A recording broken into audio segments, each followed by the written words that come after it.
মাংসের স্বাদকেও হার মানাবে ডিমের এই পোচকারি এইভাবে বানালে। আমাদের বাড়িতে তো এটা সবার ভীষণ প্রিয়। প্রথমে ডিমটাকে ফাটিয়ে ওর মধ্যে লবণ দিয়ে একটু মিশিয়ে নেব। তারপর ওদিকে কড়াইতে তেল গরম করে অমলেটগুলো ভেজে তুলে নেব। আপনারা চাইলে গোটা গোটাও রাখতে পারেন, আমি মাঝখান থেকে অর্ধেক করে নিয়েছি। এবার বাকিগুলো এক এক করে ভেজে নিলাম। তারপর কড়াইতে আরেকটু তেল দিয়ে ওর মধ্যে অল্প গোটা জিরে দিয়ে দেব। ফোড়নটা লাল হয়ে গেলে এবার কেটে রাখা আলু দিয়ে দেব আর অল্প লবণ আর হলুদ দিয়ে ভালো করে মিশিয়ে নিয়ে ঢেকে দেব। ঢাকনা খুলে একটু মাঝে মাঝে নেড়ে দিতে হবে যাতে পুড়ে না যায়। আলুটা ভাজা হয়ে গেলে এবার পেঁয়াজ কুচিটা দিয়ে দেব।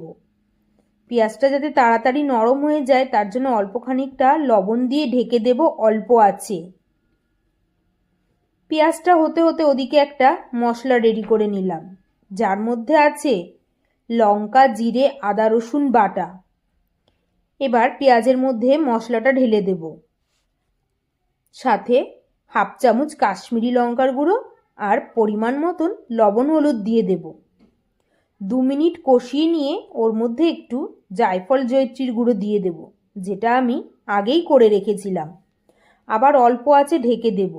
এবার মশলাটা থেকে তেল ছেড়ে গেলে মশলার বাটি ধোয়া জল দিয়ে দেব। জলটা ফুটে গেলে ওর মধ্যে অমলেটগুলো দিয়ে আরও কিছুক্ষণ ফুটিয়ে নেব।